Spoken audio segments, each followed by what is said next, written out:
Ils m'ont dit d'arroser les plantes et de fermer la porte à double tour, comme si j'étais la bonne à tout faire, fiable, mais qu'on n'emmène pas en voyage. Tu es trop âgée pour les longs vols, mamie. Contente-toi de garder la maison. C'est ce qu'ils ont dit avant de s'engouffrer dans leur grand monospace noir, en riant à l'idée des plages grecques et des fruits de mer frais. Ils n'ont pas vu mon visage quand ils sont partis. Je n'ai pas dit un mot, j'ai juste agité la main. Mais le lendemain matin, j'ai trouvé leur billet d'avion dans ma boîte aux lettres, encore dans l'enveloppe de l'agence de voyage, non affranchie. Je les ai fixés pendant une bonne minute, comme s'ils étaient le problème de quelqu'un d'autre. Départ dans 3 jours. Athènes, 2 adultes, 2 enfants, sièges regroupés. Mon nom n'était nulle part. Évidemment. Je les ai rentrés, je les ai posés sur la table de la cuisine et je me suis fait un thé.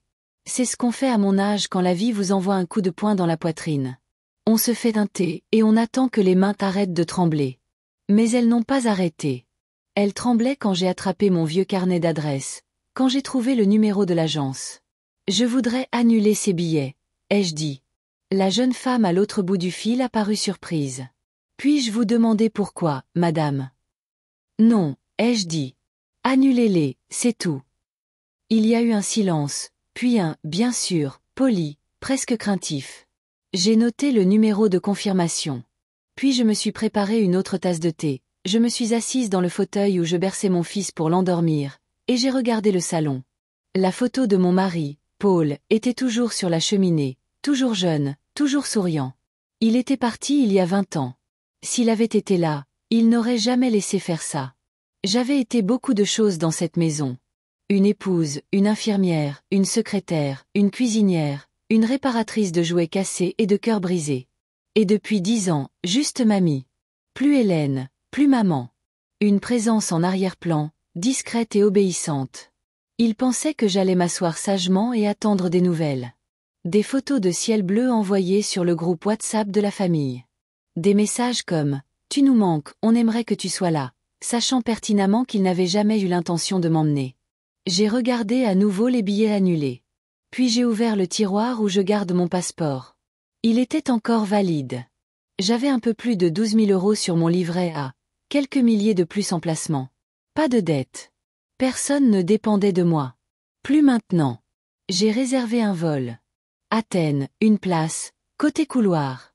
Ensuite, j'ai appelé ma voisine, Carole, pour lui demander si elle pouvait arroser les plantes. Bien sûr, ma chérie. Tu pars quelque part? M'a-t-elle demandé.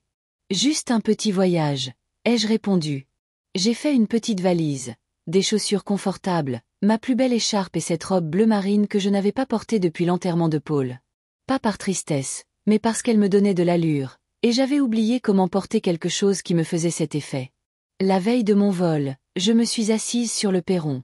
La rue était calme. Un vent doux jouait avec le lierre. J'ai pensé à ce qu'ils diraient en réalisant. Peut-être qu'ils appelleraient. Peut-être pas. Je m'en fichais. Pour une fois, je n'étais pas celle qui restait. Le matin est venu doucement. J'ai fermé la porte à clé, laissé un mot pour Carole, et j'ai descendu les marches lentement, mais avec détermination. Je n'ai pas regardé en arrière. L'agente à la porte d'embarquement a jeté un œil à mon passeport, puis à moi, et a souri de cette manière convenue qu'ont les jeunes quand ils voient une personne âgée voyager seule. Bon vol, madame. Je n'ai pas répondu.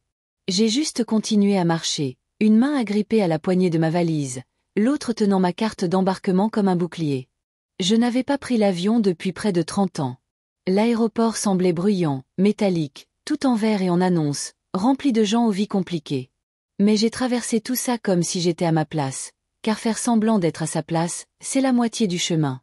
C'est quelque chose qu'on apprend quand on a été discrètement invisible pendant trop longtemps. Dans l'avion, j'ai pris mon siège côté couloir, je suis resté immobile pendant que les autres enfournaient leurs sacs dans les compartiments à bagages. Le siège à côté de moi est resté vide jusqu'au dernier moment. Puis, un jeune homme, la trentaine, alliance, regard calme, s'y est laissé tomber avec un soupir. « Long voyage ?» a-t-il demandé pendant que nous roulions sur le tarmac. « Assez long, ai-je dit. » Il a souri, puis m'a laissé tranquille, ce que j'ai apprécié. J'ai dormi pendant la majeure partie du vol. Le genre de sommeil qui n'est pas profond mais nécessaire. Celui qui empêche le chagrin de se transformer en rage. Quand je me suis réveillée, nous survolions la Méditerranée. J'ai regardé par le hublot. Un bleu infini. C'est à ce moment-là que j'ai réalisé que je l'avais vraiment fait. Je n'étais pas là pour faire du tourisme. Je n'étais pas là pour prendre des photos. J'étais là parce qu'il m'avait dit de ne pas venir.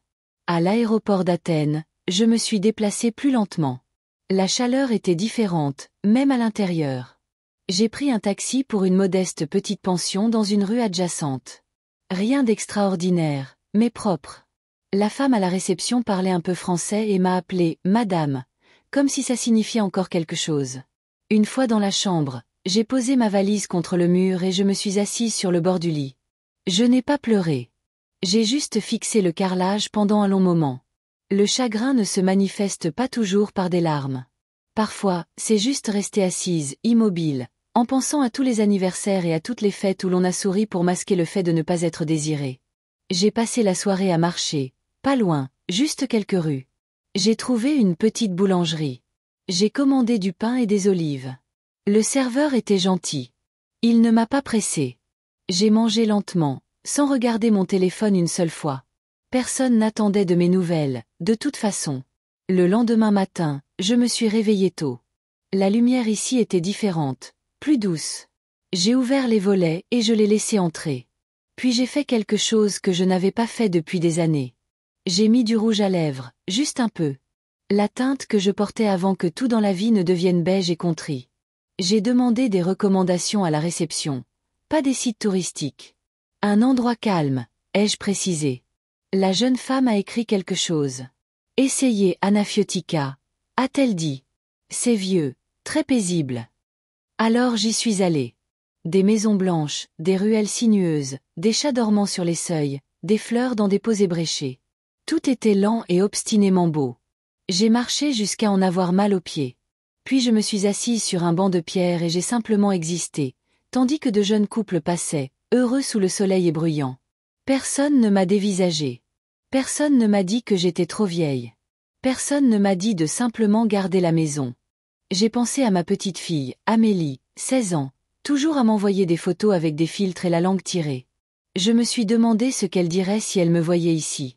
Elle rirait probablement, lèverait peut-être les yeux au ciel. J'ai sorti de mon sac une carte postale que j'avais achetée plus tôt. Je n'avais pas prévu d'écrire, mais mes doigts ont bougé d'eux-mêmes. Chère Amélie, devine où je suis. En Grèce. La mer est plus bleue que tu ne peux l'imaginer. J'espère que tu vas bien. Je t'embrasse, mamie. Je n'ai pas écrit à mon fils ni à sa femme. Ils n'avaient pas besoin de savoir. La boîte aux lettres était près d'un café. J'y ai glissé la carte, puis j'ai commandé un café, je l'ai bu lentement, comme le faisait ma mère le matin, quand tout était calme. Ce soir-là, de retour dans ma chambre, j'ai remarqué que je fredonnais un vieil air. Un que Paul chantait en se rasant. Je n'y avais pas pensé depuis des années. Je n'étais pas jeune. Je n'étais pas particulièrement courageuse. Mais j'étais enfin quelque part où je voulais être.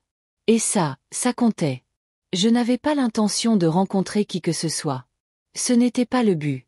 Mais la vie a son propre calendrier, et elle vous consulte rarement avant de mettre les choses en mouvement. C'est arrivé au petit déjeuner, 2 jours après mon arrivée à Athènes.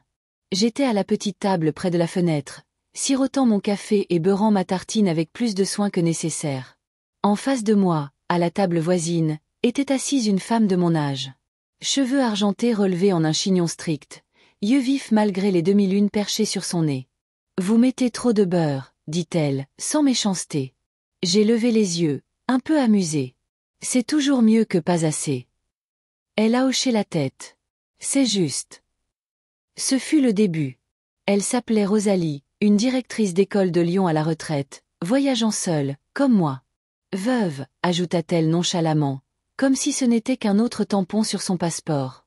Elle avait cette confiance sèche et déterminée que certaines femmes portent comme un bon parfum, pas envahissant, juste discrètement présent. Nous avons commencé à marcher ensemble, pas loin, juste des promenades matinales dans les rues plus calmes. J'aimais sa façon de remarquer les choses. Pas les monuments de cartes postales, mais les détails que tout le monde ignorait. Un volet cassé qui avait été repeint en lilas. Un chien endormi à côté d'une statue. Elle n'essayait pas de capturer quoi que ce soit pour les réseaux sociaux. Elle regardait, simplement. Vraiment. Au déjeuner, nous nous sommes assises sous une terrasse couverte de vignes, sirotant un vin blanc frais. Elle parlait de ses élèves, les fauteurs de troubles qu'elle appréciait secrètement le plus. Je lui ai parlé de mon jardin, de la façon dont les tomates n'en faisaient qu'à leur tête, peu importe la douceur avec laquelle je leur parlais. Et votre famille? A-t-elle demandé. J'ai marqué une pause. Ils vont bien, ai-je dit. Ils pensaient juste que j'étais trop vieille pour voyager. Ses yeux se sont légèrement plissés. Ils vous ont dit ça? J'ai hoché la tête. Elle n'a pas réagi de manière spectaculaire, a juste siroté son vin. Vous êtes ici, a-t-elle dit. Donc, ils avaient tort. Cette nuit-là, je n'ai pas pu dormir. Allongée dans mon lit, je fixais le plafond, pensant à toutes les années où j'étais restée dans mon rang. Les fêtes d'anniversaire pour lesquelles j'avais cuisiné sans jamais m'asseoir pour en profiter.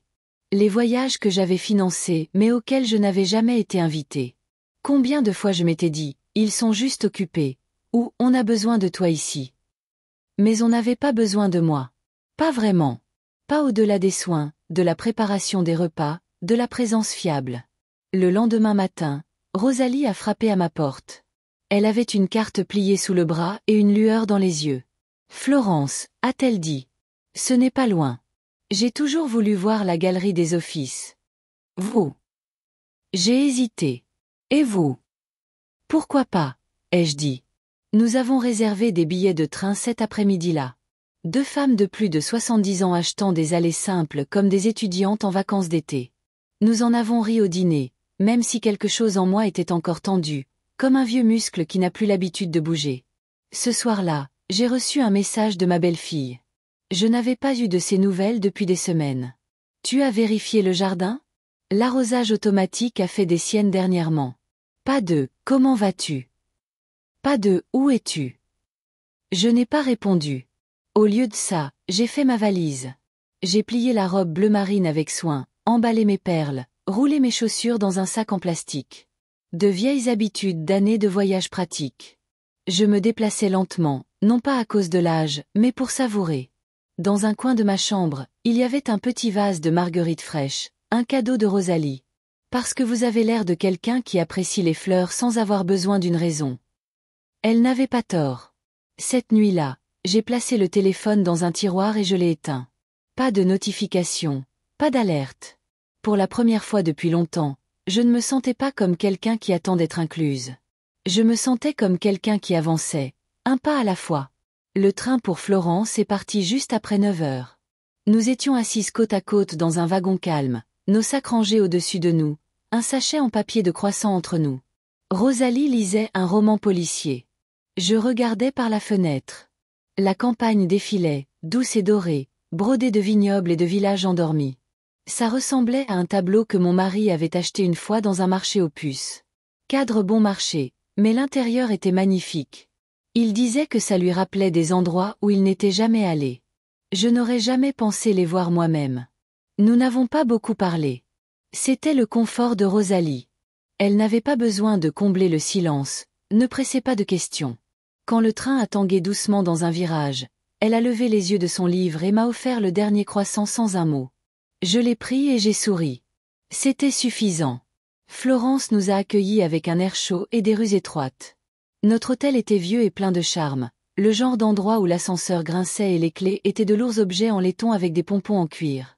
Notre chambre avait un petit balcon qui donnait sur des toits rouges et des cordes à linge tendues entre les bâtiments. « Je veux voir Botticelli », a dit Rosalie en laissant tomber son sac sur le lit.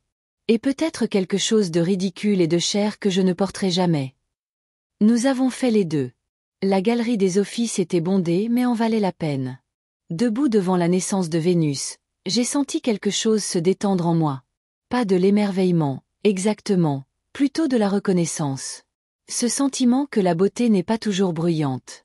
Parfois, elle est silencieuse, inévitable, et on ne se rend compte qu'elle vous émeut que lorsque l'on sent sa gorge se serrer.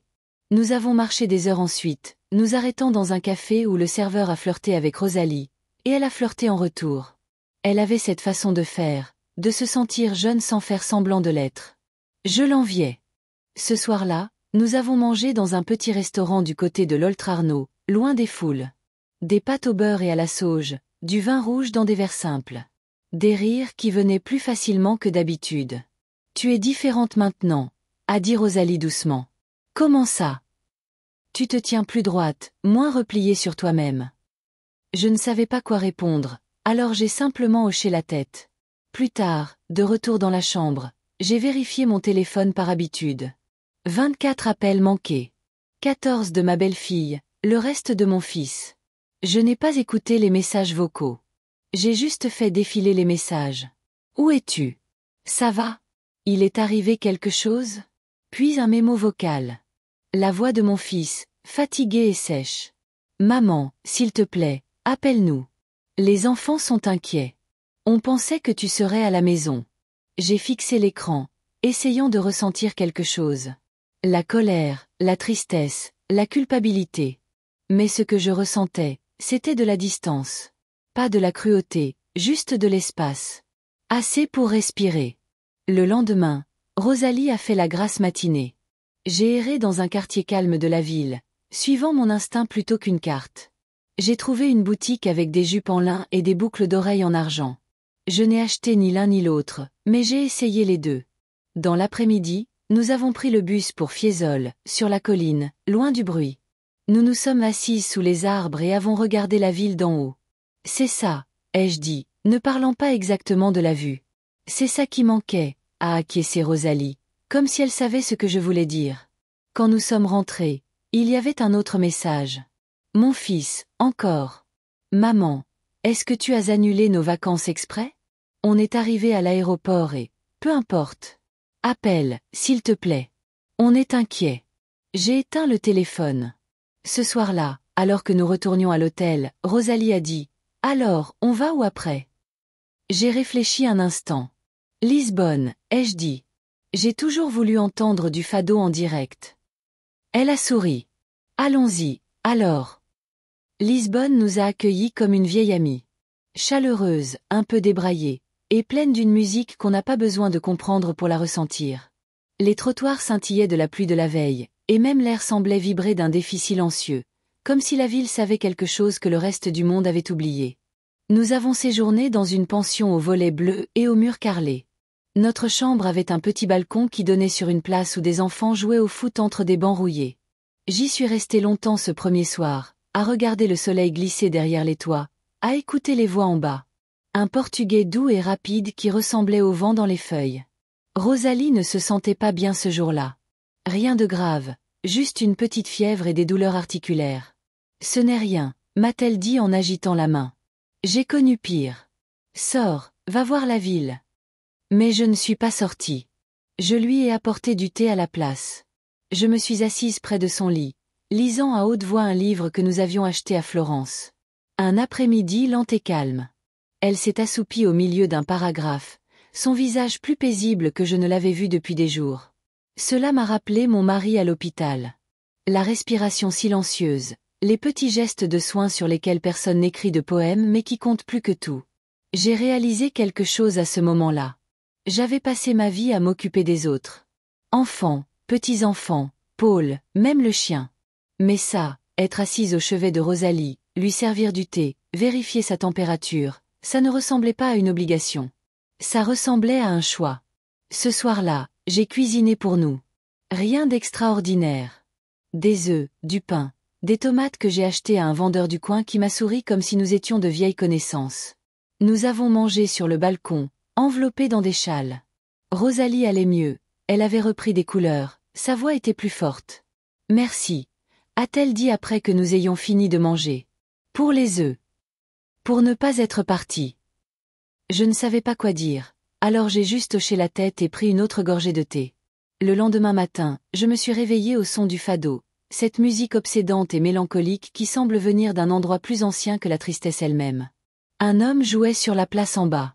Sa voix se brisait par moments, mais ça n'avait pas d'importance.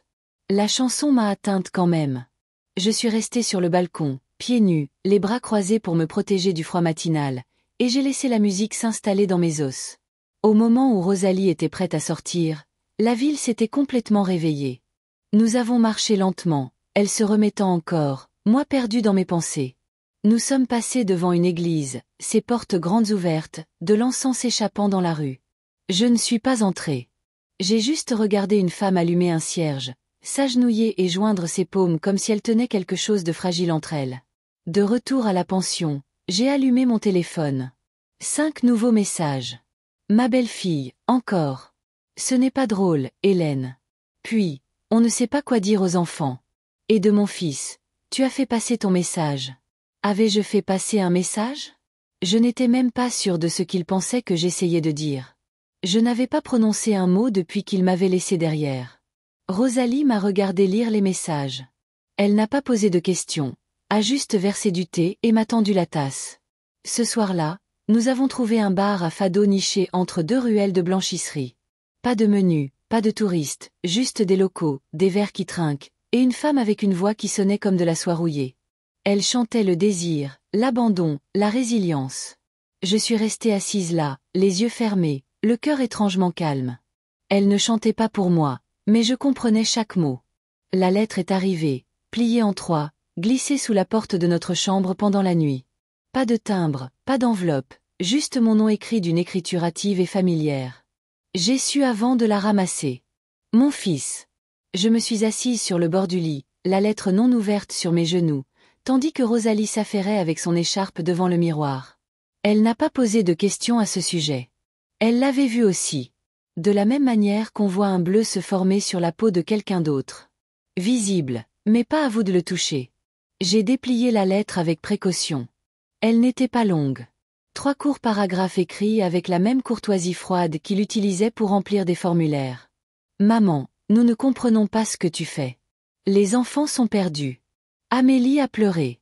Nous pensions que tu étais juste contrariée, mais ça, c'est autre chose. Si tu essaies de nous punir, on a compris la leçon. Rentre à la maison. Parlons. S'il te plaît, Marc. C'était tout. Pas de « je suis désolée ». Pas de reconnaissance du fait qu'ils m'avaient exclu de ce voyage qu'ils avaient planifié avec tant de facilité et sans une seconde pensée. Juste une préoccupation pour l'image que cela donnait maintenant que j'étais partie, comme si mon absence les avait plus embarrassés que leur rejet ne m'avait blessée. J'ai replié la lettre, je l'ai placée dans le tiroir à côté de mon lit et je me suis levée. Rosalie s'est tournée vers moi. Alors, on prend le petit déjeuner ou on pleure sur la piètre prose des fils décevants. J'ai ri. Ça m'a prise par surprise. Nous avons mangé dans la cour. La lumière du soleil filtrait à travers les vignes au-dessus de nos têtes, et l'odeur du pain sucré et du café fort adoucissait la matinée. Rosalie parlait des lignes de tramway locales, de son envie de visiter le musée du carrelage. Je hochais la tête, mais mes pensées étaient encore avec la lettre et le silence qui avaient suivi mon absence de leur vie. La vérité, c'est que je n'étais pas partie pour punir qui que ce soit. J'étais partie parce que j'en avais assez de mendier une place à une table qui rétrécissait chaque année. Les anniversaires étaient devenus des SMS. Les vacances, c'était trop compliqué cette année, peut-être l'année prochaine. Et maintenant, même les vacances, les joyeuses, les familiales, venaient avec la compréhension silencieuse que je n'étais plus incluse. Je n'avais pas cessé d'être une mère ou une grand-mère. C'est eux qui avaient simplement cessé de me voir. Plus tard dans la journée, je me suis assise seule sur un muret près du fleuve. Des bateaux passaient lentement. Des pigeons se disputaient des miettes à mes pieds. Mes mains reposaient sur mes genoux, immobiles comme l'eau. J'ai pensé à Amélie, 16 ans, ses yeux brillants et son trait d'eyeliner trop épais. La dernière fois que nous nous étions parlé, elle m'avait demandé comment faire cuire un œuf au plat. Elle m'appelait la magicienne des œufs. Elle ne savait pas pour les billets. Ne savait pas que j'avais annulé tout le voyage. Elle pensait probablement qu'ils avaient oublié de m'inviter ou que j'avais dit non. J'ai attrapé mon téléphone et j'ai tapé un message. Ma chérie, je vais bien. Je voyage. Pas en colère, pas caché, juste besoin d'un peu de ciel. Ne t'inquiète pas. Je t'embrasse. J'ai appuyé sur « Envoyer » avant de pouvoir douter. Rosalie m'a trouvé là une demi-heure plus tard, portant 2 petits sacs en papier. Pastéis de nata, a-t-elle dit. On ne peut pas quitter Lisbonne sans y goûter. Nous avons mangé en silence, en regardant les ombres s'allonger. Ce soir-là, le gérant de la pension nous a approchés avec un air perplexe. « Madame Hélène, dit-il, votre belle-fille a appelé. Elle est inquiète. Elle m'a demandé de vous dire que les enfants vous manquent. » J'ai hoché la tête. « Merci. » Il a hésité. « Voulez-vous la rappeler ? » Non. Il a semblé incertain, puis s'est éloigné. J'ai dormi profondément cette nuit-là. Le genre de sommeil qu'on obtient quand on a cessé d'attendre d'être nécessaire et qu'on a commencé à choisir d'être entière. Le matin, Rosalie m'a montré 2 horaires de train. Un pour Madrid, un pour Séville. À toi de choisir, a-t-elle dit. J'ai regardé par la fenêtre. Le ciel était sans nuages. La rue en bas sentait les marrons grillés et les freins de bus. La vie dans sa forme brute. Séville, ai-je dit. Voyons pourquoi d'autres ils m'ont jugée trop vieille. Séville était comme un feu dans les os. Pas seulement à cause de la chaleur, bien qu'elle nous oppresse comme une main chaude, mais à cause de la vie qui pulsait dans chaque ruelle, chaque fenêtre, chaque voix nocturne résonnant sur les pavés. Ce n'était pas une ville qui demandait la permission d'être vue. Elle était, tout simplement, audacieuse, fière, sans excuse. Nous sommes arrivés en fin d'après-midi. Notre hôtel était niché entre une boulangerie et une petite boutique de chaussures qui sentait le cuir et la poussière. La chambre était modeste, mais le balcon donnait sur une cour avec des orangers, leur parfum se mêlant au bourdonnement lointain d'une guitare flamenco. Rosalie a jeté un coup d'œil et a déclaré « Cet endroit exige des boucles d'oreilles ». Elle a disparu dans la salle de bain et en est ressortie quelques minutes plus tard avec des créoles en argent qui dansaient quand elle bougeait la tête. Je n'en avais pas à assortir, mais j'ai relevé mes cheveux et mis du rouge à lèvres. Le même tube que j'avais trouvé au fond de mon sac à Athènes. Il était presque vide maintenant, et pour la première fois depuis des années, j'ai envisagé d'en acheter un autre. Ce soir-là, nous sommes sortis sans plan. Les rues étaient vivantes, pas à la manière bruyante des touristes, mais à la manière dont les vieilles villes respirent après le coucher du soleil. Nous avons suivi le son des applaudissements et avons atterri dans un restaurant en cour intérieure où un petit groupe jouait du flamenco. Pas pour les pourboires, pas pour les appareils photos, mais les uns pour les autres. Une femme dansait, son visage ni souriant ni posé, juste plein de quelque chose que je n'avais pas vu depuis longtemps, une présence. Comme si elle existait entièrement dans ce moment, pour elle-même, sans excuse. Je ne pouvais pas la quitter des yeux. Rosalie s'est penchée et a murmuré. Elle est plus âgée que nous. J'ai regardé de plus près. Elle avait au moins 75 ans. Ses pieds frappaient le sol avec la force d'une promesse. La foule a applaudi. Moi non. J'ai juste regardé, le cœur soudain trop plein. Le lendemain, nous avons visité El Alcázar. Ses murs racontaient des histoires en carreaux de faïence et en arches. J'ai pensé à toutes les histoires que j'avais enfermées en moi. Des années d'endurance silencieuse, de déceptions refoulées pour faire place au devoir. J'ai arpenté ces jardins comme si j'y appartenais. Personne ne m'a arrêté. Personne ne m'a appelé « ma petite dame », ni proposé de me prendre le bras comme si j'étais fragile. Et pour une fois, je ne me sentais pas fragile. Cet après-midi-là, nous étions assises à un café sous un auvent rayé. Rosalie sirotait une limonade et lisait les nouvelles sur sa tablette. Je regardais les gens passer. C'est là que j'ai vu la famille. 4 personnes, 2 parents, 2 adolescents. Le père avait l'air fatigué. La mère marchait un peu en avant, téléphone à la main. La fille avait des écouteurs. Le garçon portait un petit sac en plastique. Cela aurait dû être banal, mais la coupe de cheveux de la femme, nette, blonde, trop familière. Mon souffle s'est coupé. Ce n'était pas elle. Bien sûr que non. Mais pendant une seconde, j'ai vu la silhouette de ma belle-fille dans cette étrangère, et ma poitrine s'est serrée. Pas de douleur, mais de quelque chose que je ne pouvais nommer. C'est passé. De retour à l'hôtel, j'ai trouvé un message d'Amélie. Mamie, où es-tu maintenant? Ta photo de Lisbonne était incroyable.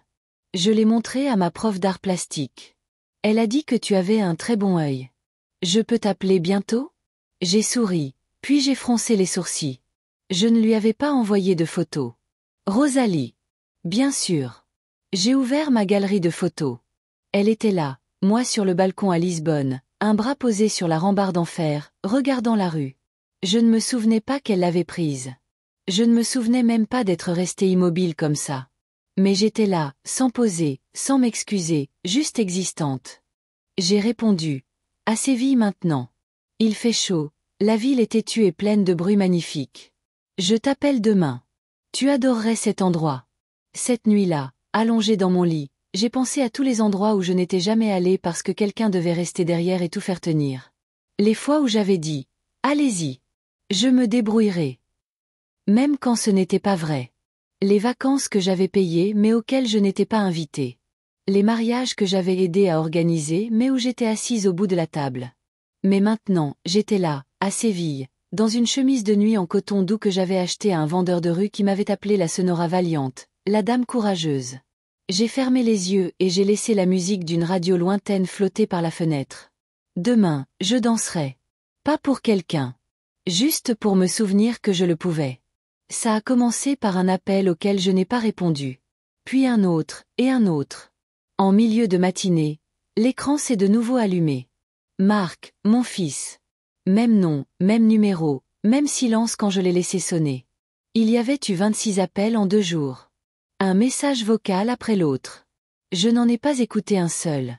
Je n'étais plus en colère. J'en avais juste assez de demander à être entendue.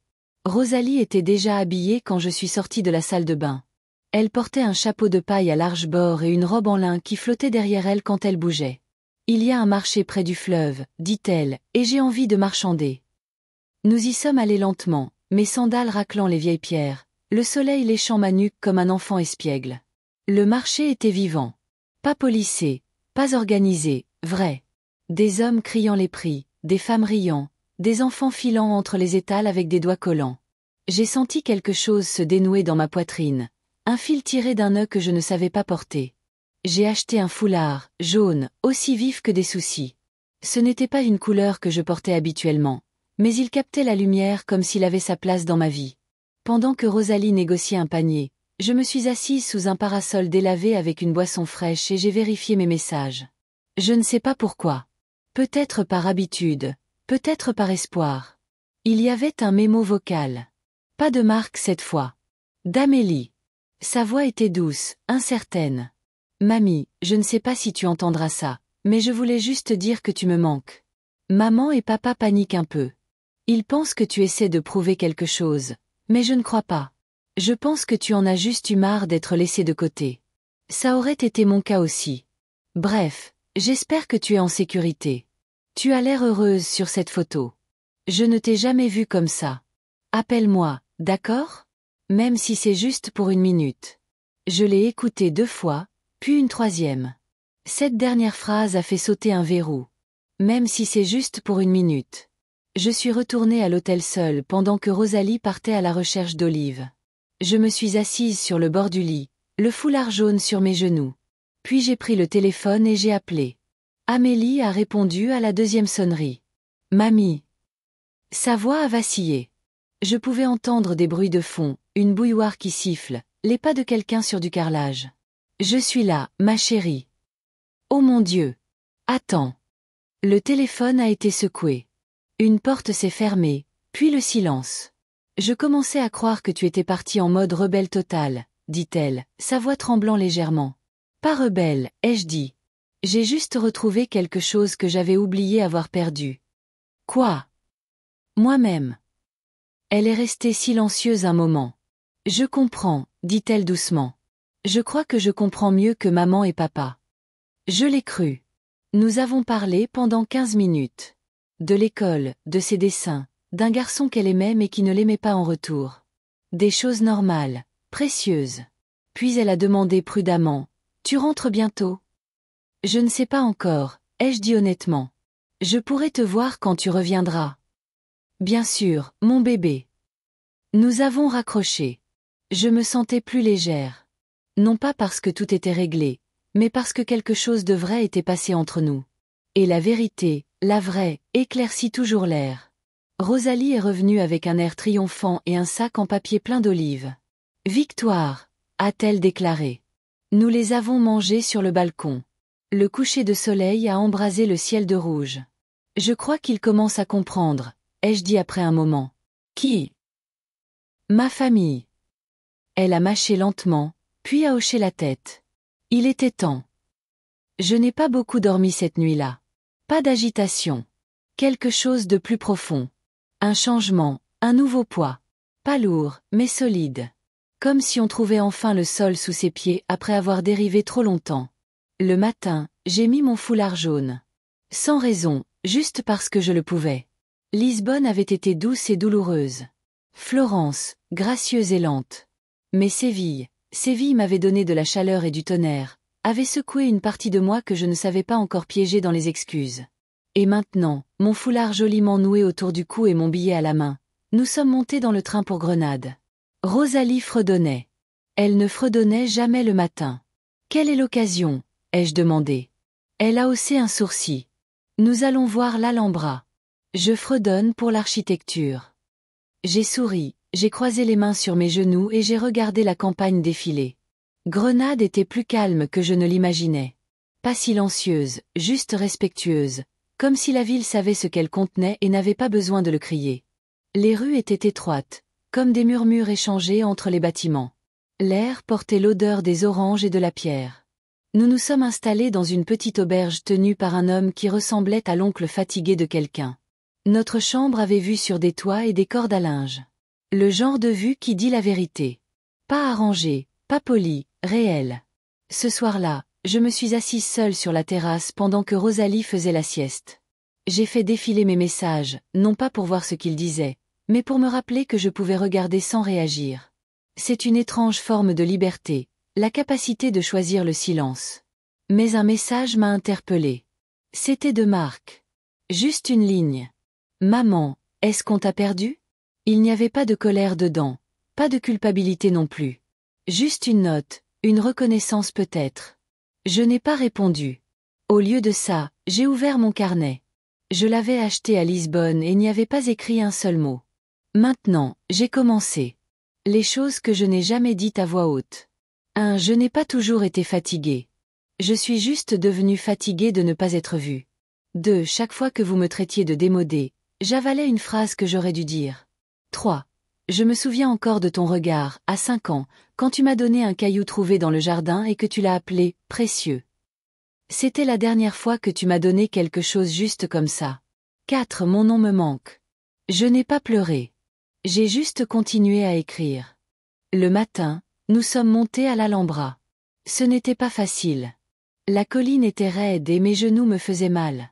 Mais j'ai continué. Pas pour prouver quoi que ce soit. Juste pour le voir de mes propres yeux. Et c'était là. Des arches et des fontaines et des sculptures qui me faisaient me demander combien de mains avaient travaillé cette pierre. Combien de personnes s'étaient tenues au même endroit en pensant. Alors c'est à ça que ressemble la beauté quand personne ne la presse. Rosalie a pris une photo de moi assise sur un banc, encadrée par la lumière et l'ombre. On dirait quelqu'un qui s'est souvenu de quelque chose d'important, a-t-elle dit. C'est le cas, ai-je répondu. Je me suis souvenu que je n'ai jamais été juste celle qui restait derrière. Cette nuit-là, de retour à l'auberge, j'ai trouvé un message vocal d'Amélie. Sa voix semblait tendue. Mamie, je crois que papa commence à réaliser que quelque chose a vraiment changé. Il m'a demandé si j'avais de tes nouvelles. J'ai dit oui. Il avait l'air effrayé, un peu comme s'il savait qu'il ne peut pas juste s'excuser avec des fleurs et faire comme si tout ça n'était jamais arrivé. Je lui ai dit, elle n'est pas en colère. Elle en a juste fini. J'espère que ça allait. C'était plus que bien. C'était parfait, ai-je répondu avec une photo que Rosalie avait prise ce matin-là. Moi, debout au sommet de la colline, les mains sur les hanches, l'Alhambra derrière moi, mon visage calme. Pas de légende. Juste l'image. Elle a répondu avec un cœur et rien d'autre, ce qui était exactement suffisant. J'ai fermé mon téléphone, je me suis allongée sur le lit et j'ai fixé le ventilateur de plafond qui tournait lentement au-dessus de moi. Demain, nous nous dirigerions vers la côte. Rosalie voulait revoir l'océan. J'ai dit oui. Pas parce que j'avais besoin de la vue, mais parce que j'avais enfin l'espace pour désirer quelque chose à nouveau. Nous avons pris le premier bus pour Cadix. Rosalie prétendait que l'air marin faisait des merveilles pour ses poumons et sa posture. Je pense qu'elle aimait simplement la façon dont le vent emmêlait ses cheveux et lui donnait l'impression d'être difficile à contenir. Le trajet était long, les sièges raides, mais cela ne me dérangeait pas. J'ai regardé le paysage s'aplatir et s'élargir, les oliveraies se transformer en garrigues puis en marais salants jusqu'à ce que, finalement, la côte apparaisse, large, bleue et vivante. Nous avons trouvé une pension près du vieux port. La chambre sentait le sel et le vieux bois. Du balcon, nous pouvions voir les bateaux de pêche rentrer au crépuscule, leurs filets traînant comme des promesses fatiguées. J'y suis restée longtemps, une main posée sur la balustrade, le vent tirant sur ma manche. Ce soir-là, nous avons marché sur la plage. Elle était plus calme que prévu.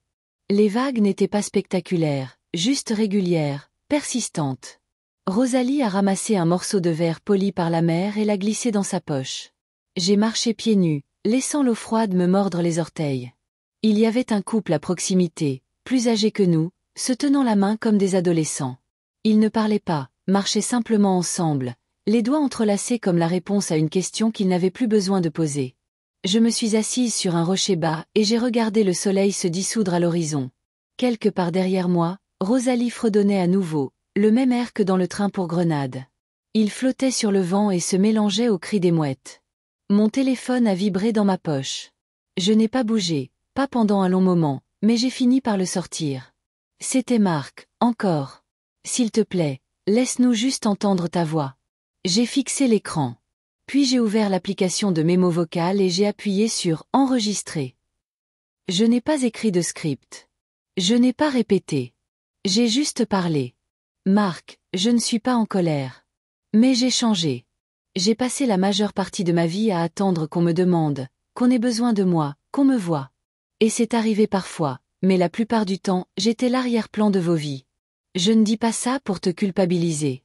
Je le dis parce que c'est la vérité. Je t'aime.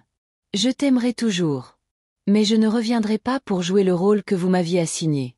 Si vous me voulez dans votre vie, ce ne sera pas comme un plan de secours, une babysitter ou un nom sur le formulaire de contact d'urgence. Ce devra être en tant que personne. Entière.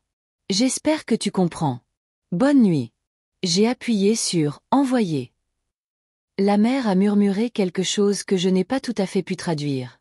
Quand je suis retournée à la pension, Rosalie lisait à la lueur de la lampe.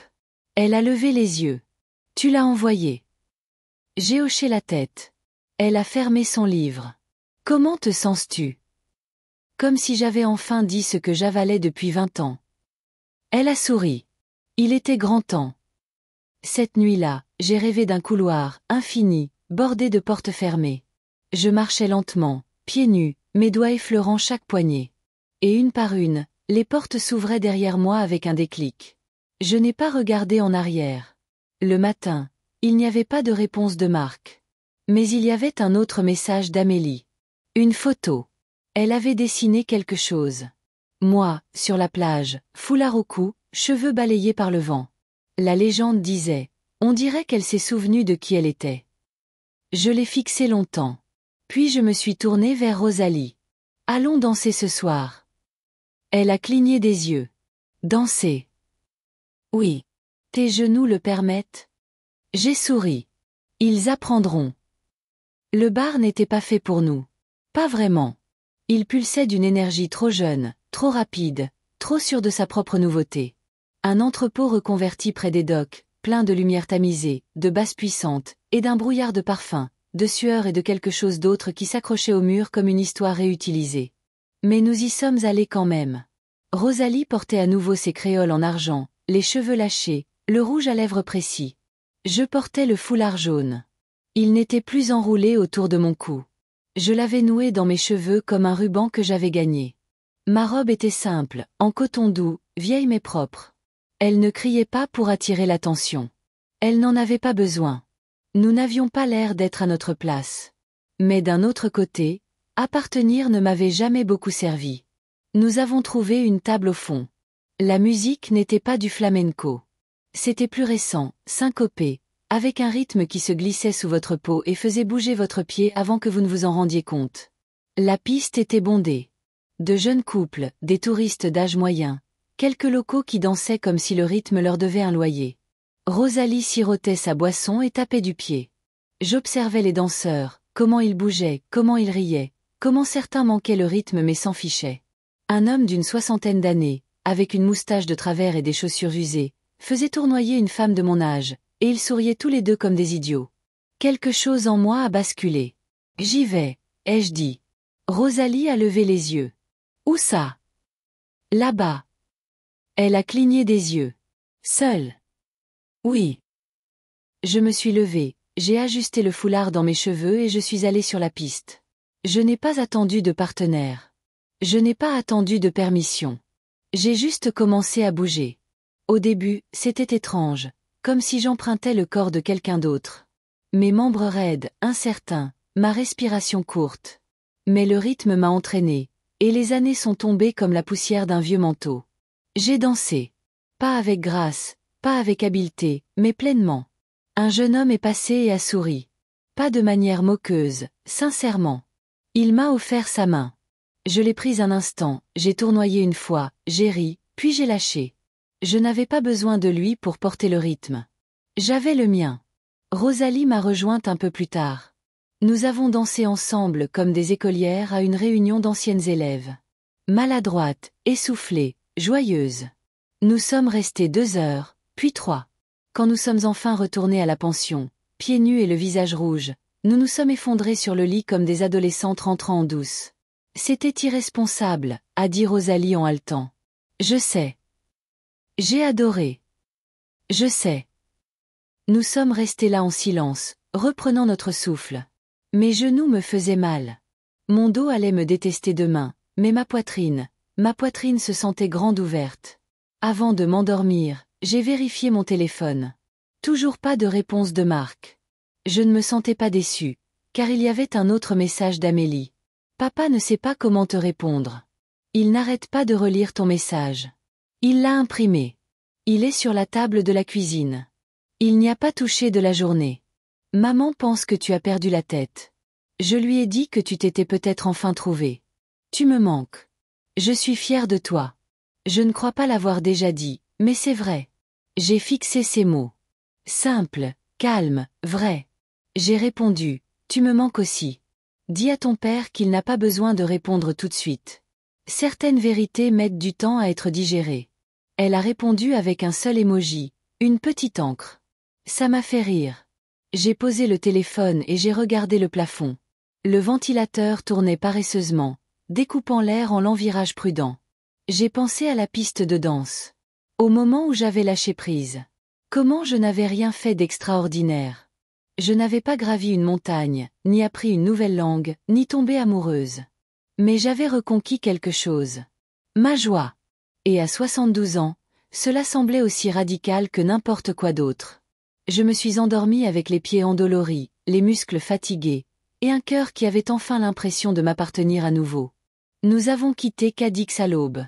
Rosalie a dormi pendant la majeure partie du trajet, la tête contre la vitre, les bras croisés comme une femme qui a connu trop de trains pour se soucier du confort. Je n'ai pas dormi. J'ai regardé la lumière se déplacer sur les champs. J'ai regardé les villes passer. Des noms que je ne me rappellerai pas, des endroits où je ne retournerai jamais. Je n'étais pas agitée. Je me préparais. Barcelone était notre dernière étape. Aucune de nous ne l'a dit à voix haute, but nous le savions. Nous avions vu assez de villes pour savoir quand un voyage touche à sa fin. Quand l'élan qui vous poussait autrefois en avant devient quelque chose de plus calme, de plus posé. Nous sommes arrivés juste après midi et avons pris un taxi pour une rue tranquille près d'Elborn. L'hôtel était petit, la chambre simple, mais le lit était moelleux et les fenêtres s'ouvraient en grand. Nous avons défait nos valises en silence. Plus tard, nous avons marché. Pas loin, juste assez pour sentir la ville sous nos pieds. Je me suis souvenu de ma petite fille disant un jour, « Barcelone, on dirait qu'elle a été construite par quelqu'un qui voulait peindre avec des bâtiments. » Elle n'avait pas tort. L'œuvre de Gaudí surgissait des coins comme une malice de pierre. Les couleurs étaient vives, les formes impossibles.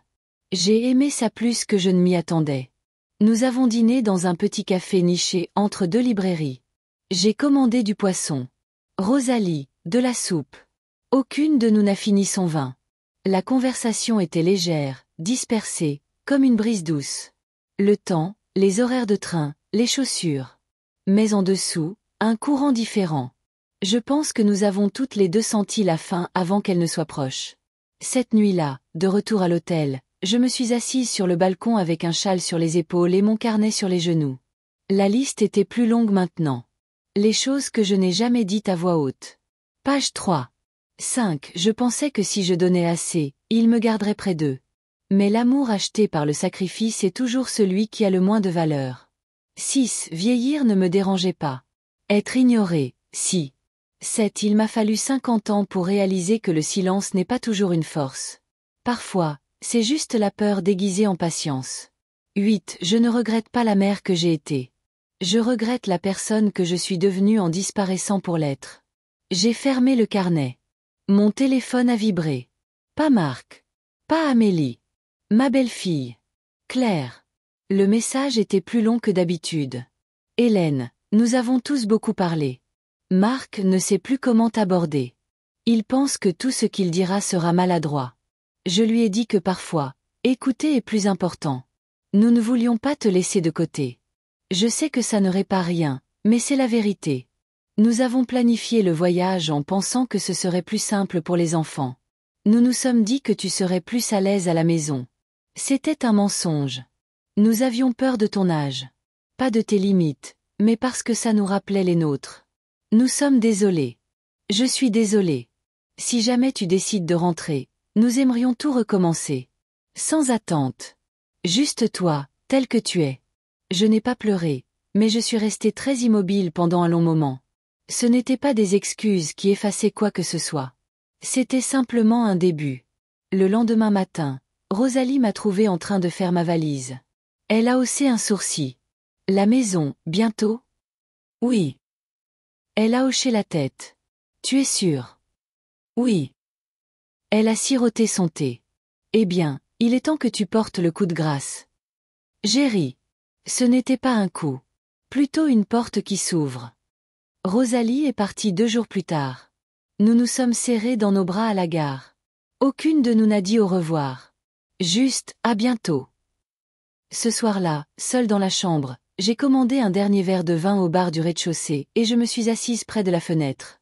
Mon foulard était sur la table, mes chaussures près de la porte. Je ne me sentais pas finie, mais je me sentais pleine.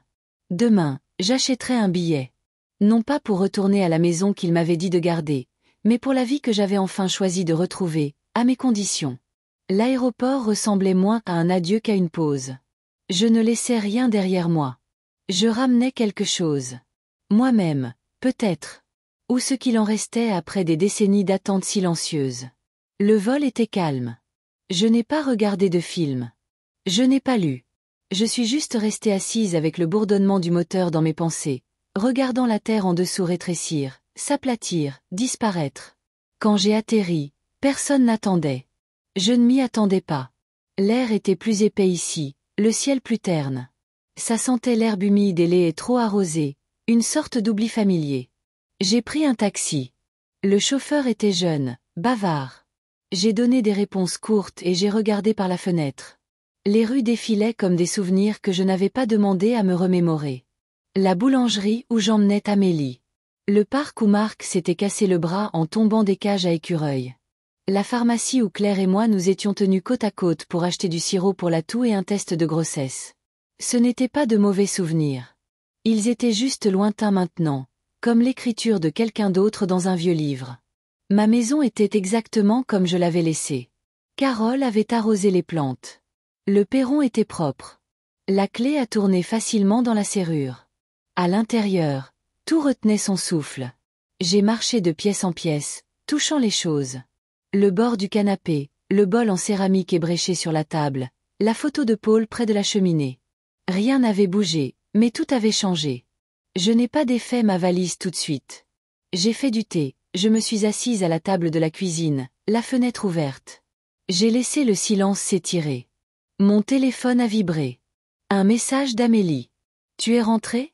J'ai tapé en retour. Oui. 10 minutes plus tard. Je peux passer? Je n'ai pas hésité. Oui. La porte est ouverte. Elle est arrivée en 20 minutes. Pas de cérémonie, pas de discours, juste une longue étreinte silencieuse qui en disait plus que nous n'aurions pu le faire. Elle s'est assise en face de moi, son sac à dos toujours sur une épaule. Elle avait l'air plus âgée que quand j'étais partie. Pas en âge, en compréhension. J'ai aimé ta liste, dit-elle. J'ai cligné des yeux. Ma liste. Elle a souri. Tu avais laissé ton carnet ouvert sur une des photos. Je l'ai lu. Enfin, une partie. Je ne me suis pas sentie exposée. Je me suis sentie vue. J'en ai commencé une aussi, dit-elle en fouillant dans son sac. Tu m'as inspirée. Elle m'a tendu un petit carnet à spirale. La première page disait « Chose que je refuse d'hériter en silence ». 1. La croyance que les femmes n'ont plus de désir en vieillissant. 2. L'idée que vieillir est un déclin. 3. L'habitude de dire « ça va » quand ça ne va pas. 4. Le silence qui suit quand quelqu'un vous dit que vous êtes « trop ». 5. La honte transmise comme un meuble de famille. Je les ai toutes lues. Puis je les regardais. Cette jeune femme qui m'avait vu disparaître et revenir. Tu t'en sortiras très bien, ai-je dit. Elle a hoché la tête. Parce que tu t'en es sorti. Nous avons parlé pendant des heures. De l'école d'art. De son petit ami. De la façon dont sa mère parlait encore trop fort quand elle était nerveuse. À un moment, j'ai pris sa main. Tu sais, ai-je dit, ton père n'a pas encore appelé. Elle a baissé les yeux. Il a peur. De moi. De ce que tu es devenu. De ce qu'il ne s'est jamais permis de voir avant. Je n'ai pas répondu. La sonnette a retenti. Amélie a levé les yeux. C'est eux. Je n'ai pas bougé. Je vais ouvrir, a-t-elle dit doucement. J'ai entendu la porte s'ouvrir. Des voix étouffées, puis le silence, puis Marc. Il est entré dans la cuisine comme en terre sainte, son visage fatigué, pluvieux. Il m'a regardé comme quelqu'un qui attend la permission de parler. Je voulais venir seul, a-t-il dit. Mais Claire a insisté. Elle est apparue derrière lui, les mains jointes. Pas de maquillage, pas de posture, juste réel. On ne sait pas par où commencer, dit-elle. Je me suis levée.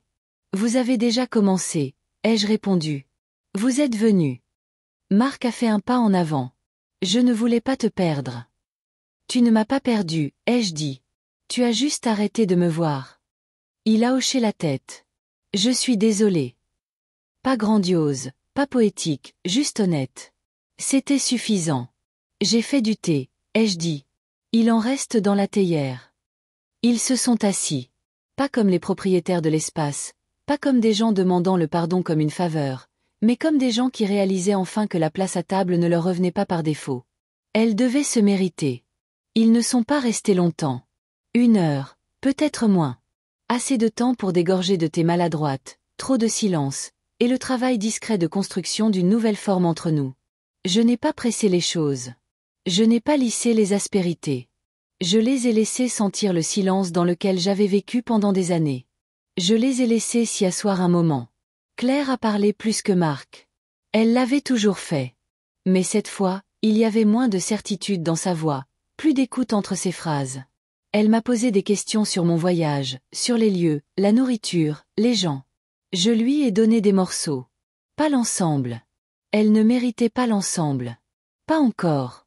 Quand ils sont partis, Marc s'est attardé à la porte. Est-ce que je peux? A-t-il commencé, puis s'est arrêté. Est-ce que tu veux venir dîner un de ces jours? Pas une grande réunion. Juste nous, toi et moi. Je n'ai pas dit oui, mais je n'ai pas dit non. Il a semblé soulagé par ça. Après leur départ, la maison était de nouveau silencieuse, mais ce n'était pas le même silence. Pas le genre cassant qui se fissure quand on respire trop fort. C'était un silence plus doux. Une pause avant le début d'une nouvelle ligne. Cette nuit-là, je me suis assise sur le perron avec une couverture sur les genoux, le carnet de nouveau ouvert. Je n'y avais rien ajouté à Barcelone. Je pense qu'une partie de moi savait que j'aurais besoin d'espace pour ça. Pour le retour.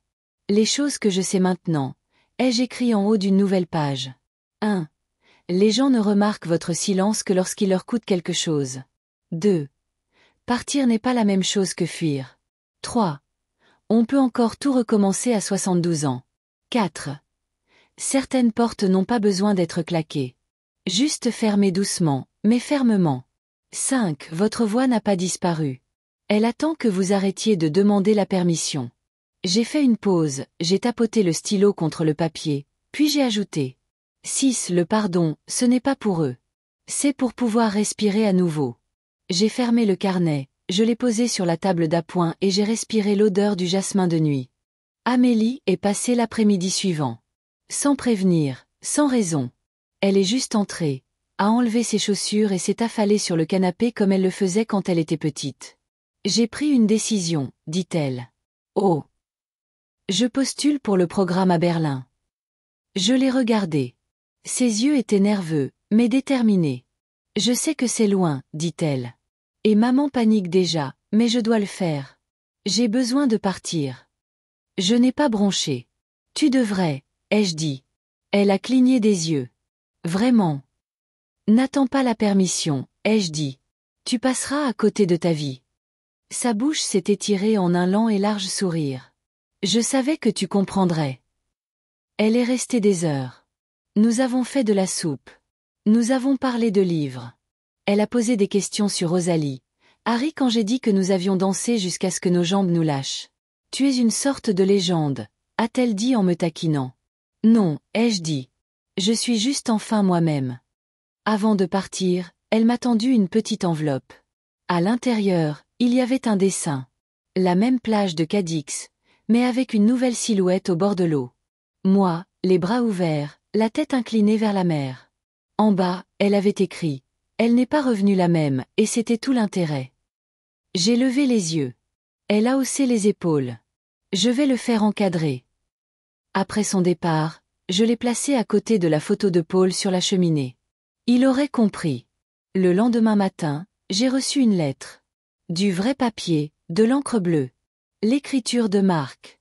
Maman, merci pour le thé, pour nous avoir laissé nous asseoir dans le silence. Je vois maintenant. Je ne m'attends pas à être pardonnée, mais j'aimerais essayer. Non pas pour effacer quoi que ce soit, mais pour construire quelque chose de mieux, si tu es d'accord. Pas de déclaration, pas de promesse. Juste un homme qui apprend à parler différemment à la femme qu'il a élevée. J'ai plié la lettre. Je n'ai pas répondu. Pas encore. Certains silences ne sont pas faits pour être comblés. Ils sont faits pour être honorés. Je ne suis pas allée dîner tout de suite. J'ai laissé l'invitation en suspens. Les jours ont passé. Puis une semaine. J'ai arrosé mes propres plantes. J'ai cuisiné pour moi-même. J'ai marché le matin. Non pas parce que je punissais quelqu'un, non pas parce que je voulais qu'il s'inquiète, mais parce que j'avais besoin de sentir la forme de ma vie sans eux. Et c'était une belle forme. Pas bruyante, pas dramatique, juste stable, digne, la mienne. Rosalie m'a écrit une carte postale de Marseille. Il pense toujours que je suis une veuve avec un héritage secret, a-t-elle gribouillé. Laissons-les croire. Au dos, une esquisse de 2 femmes dansant dans un bar, l'une avec un foulard jaune, les bras levés.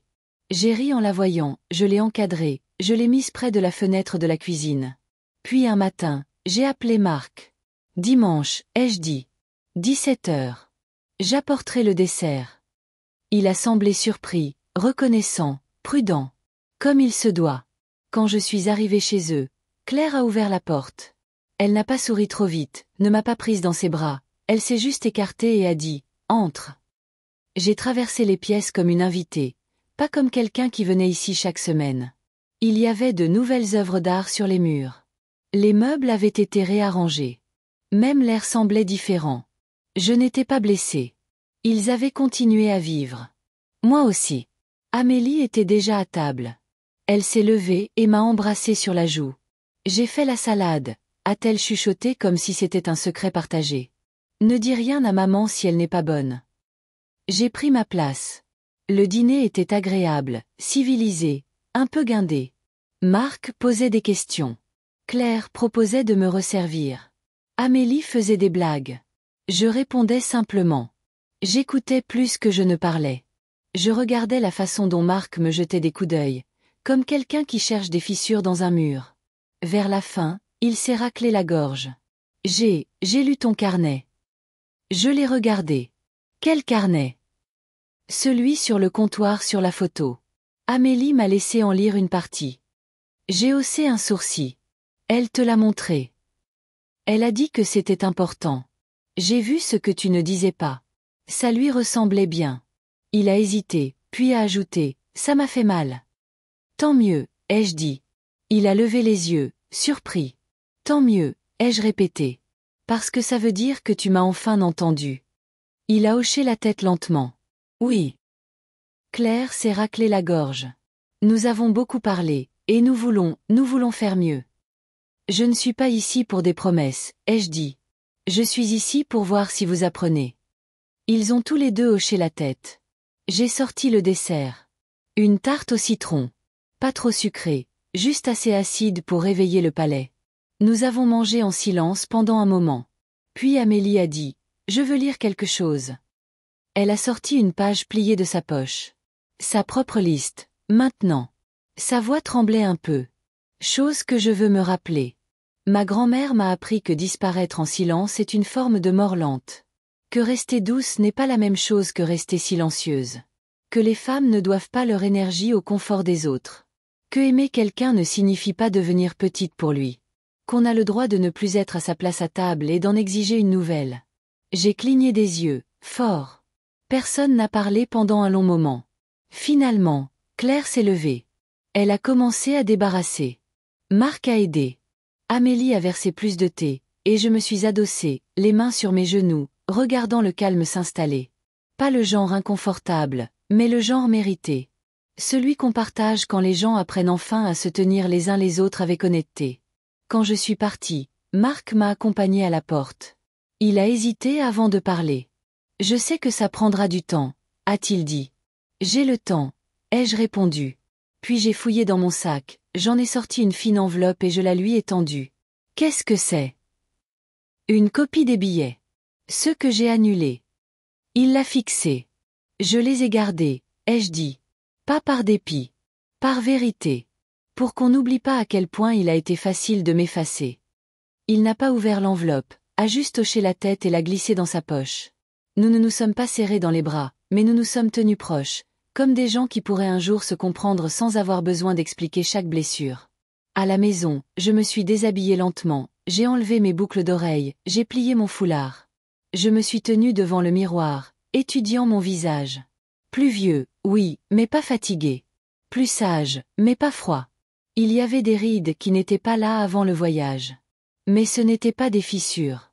C'étaient des chemins. Des racines que j'avais reprises vers moi-même. Avant de me coucher, j'ai écrit une dernière page. Les choses pour lesquelles je ne m'excuse plus. Vouloir de l'espace. Vouloir plus. Dire non. Partir en silence. Revenir plus fort.